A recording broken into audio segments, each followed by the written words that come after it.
Assalamualaikum warahmatullahi wabarakatuh.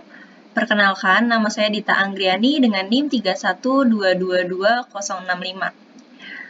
Sekarang saya akan menjelaskan bab 12 tentang analisis keputusan. Jadi pengambilan keputusan itu ada dua, ada pengambilan keputusan pasti dan pengambilan keputusan yang tidak pasti.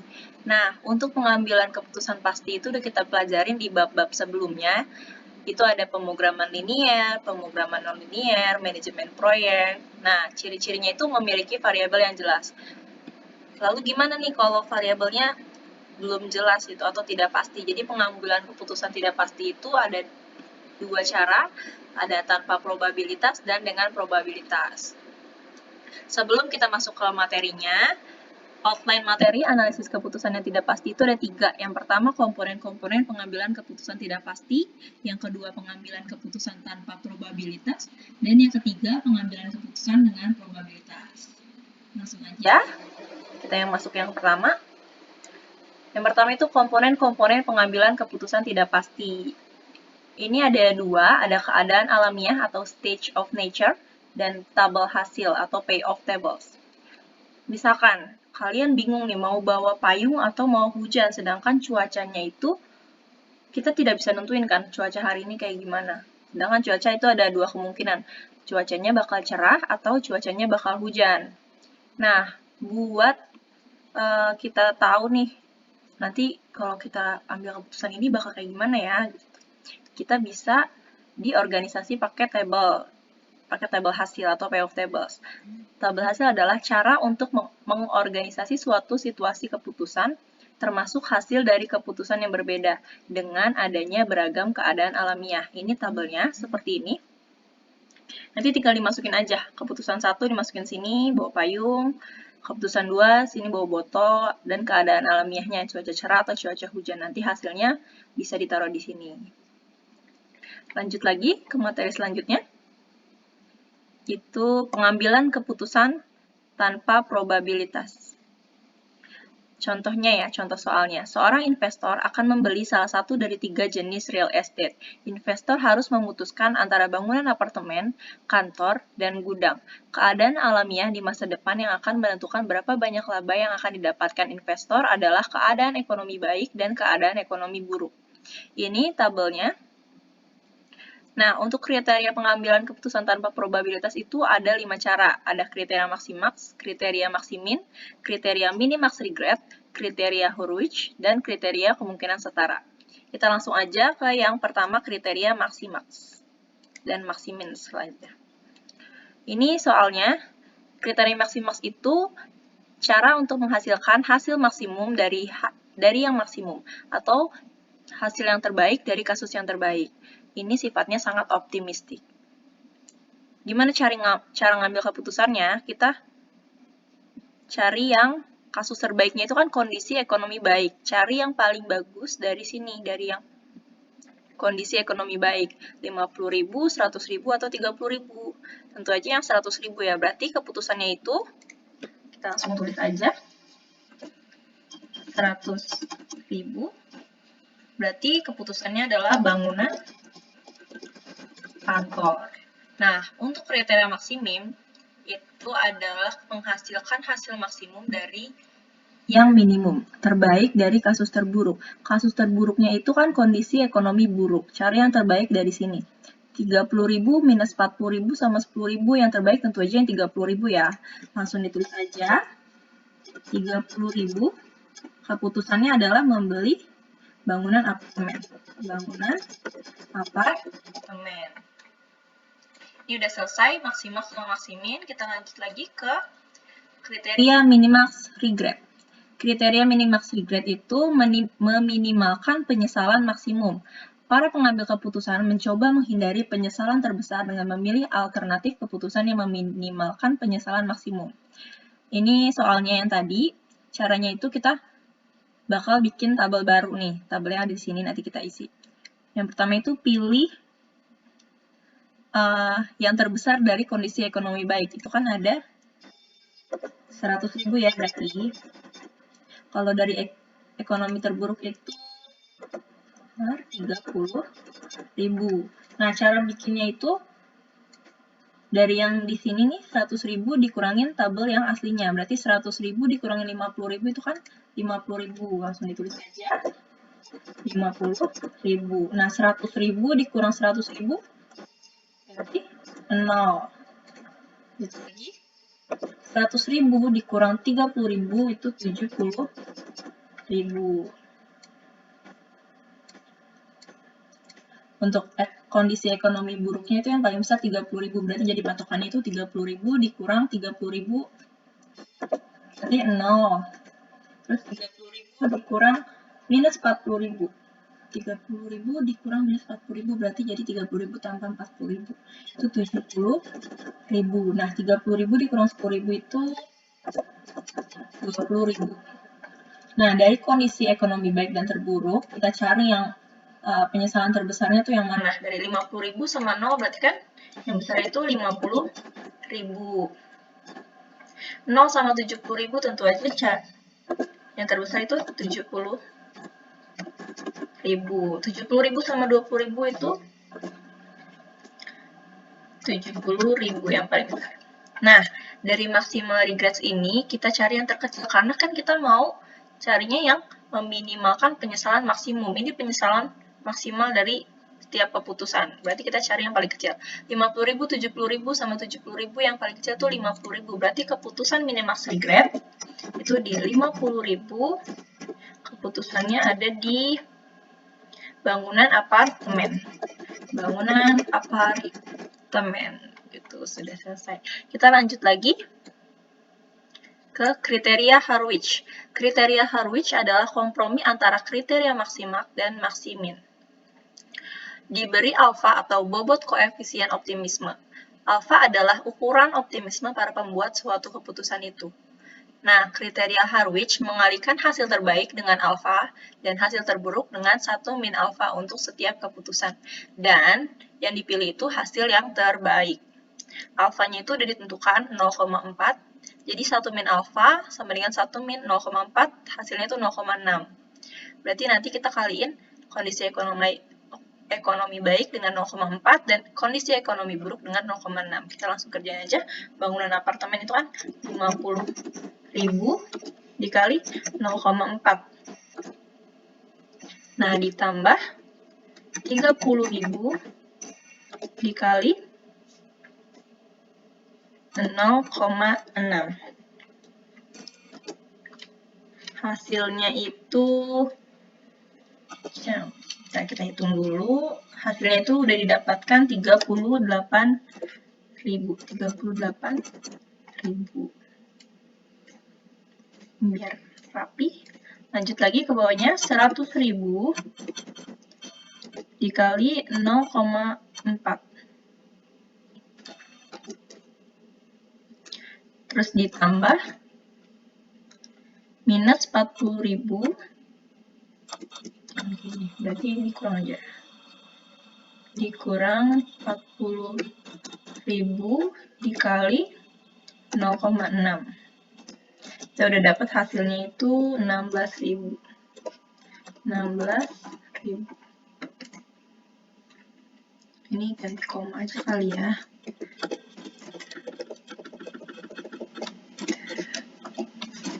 Sudah.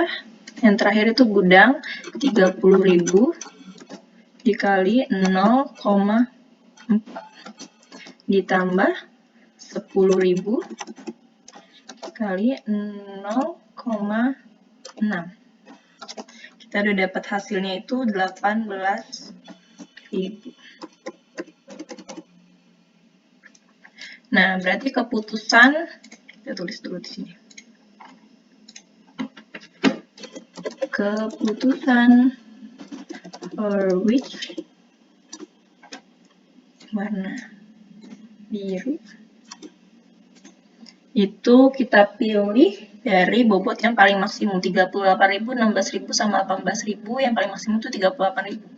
Berarti 38.000. Keputusannya mengambil bangunan apartemen. Sudah selesai, tinggal Nah, sekarang kita bahas kriteria kemungkinan setara.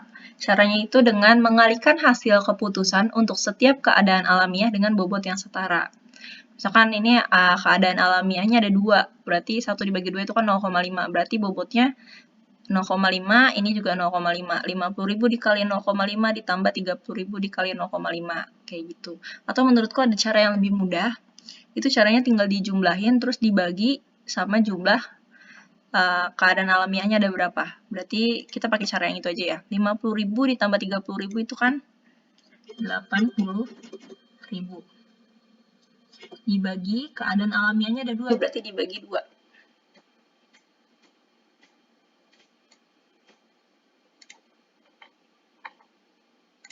Dibagi 2. Nah, hasilnya itu 40.000. Sama nih selanjutnya, 100.000 ditambah minus 40.000 itu kan 60.000 dibagi 2. Hasilnya 30.000. Yang ini juga gudang 30.000 tambah 10.000 itu 40.000 dibagi 2. Hasilnya adalah 20.000.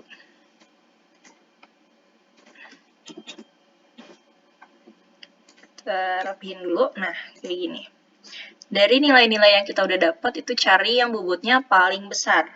40.000, 30.000, sama 20.000. Bobotnya yang paling besar itu 40.000. Berarti keputusan kemungkinan setara itu 40.000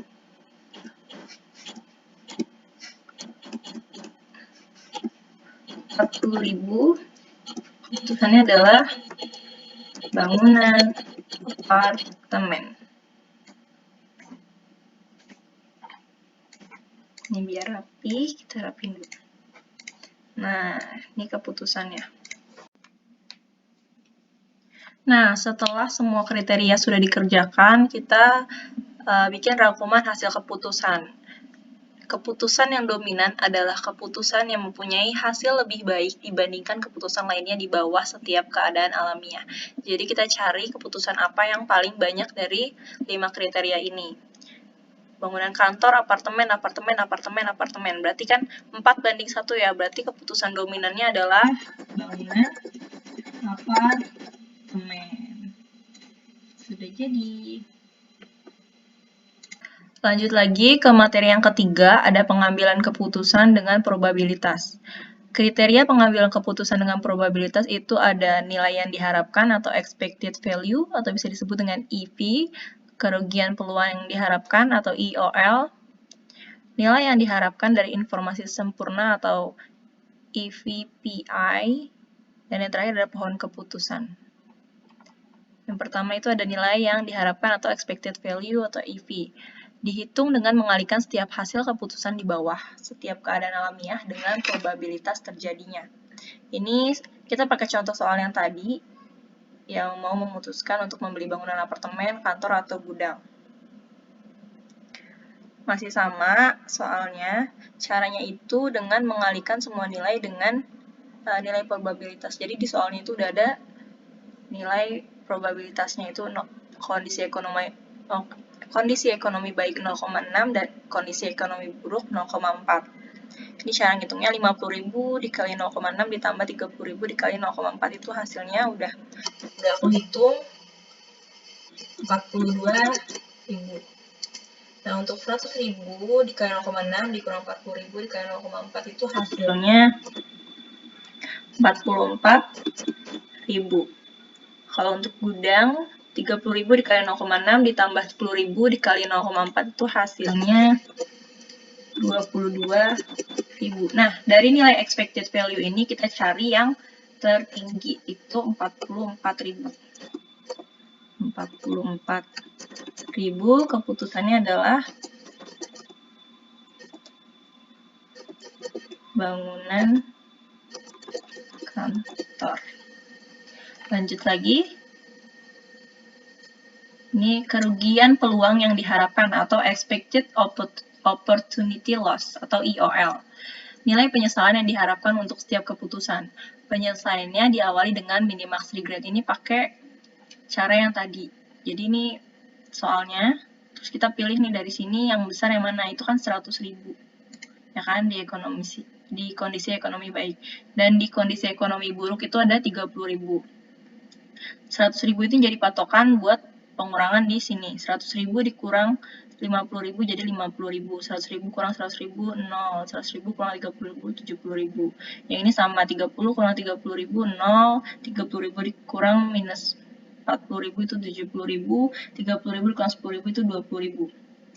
Dihitungnya pakai yang 0,6 sama 0,4 lagi. Jadi tinggal dihitung 50.000 kali 0,6 ditambah 0 kali 0,4. Ini aku udah hitung, dapat jawabannya. Itu ini 30.000. Kalau yang ini jawabannya 0 dikali 0,6 ditambah 70.000 kali 0,4 itu jawabannya 28.000.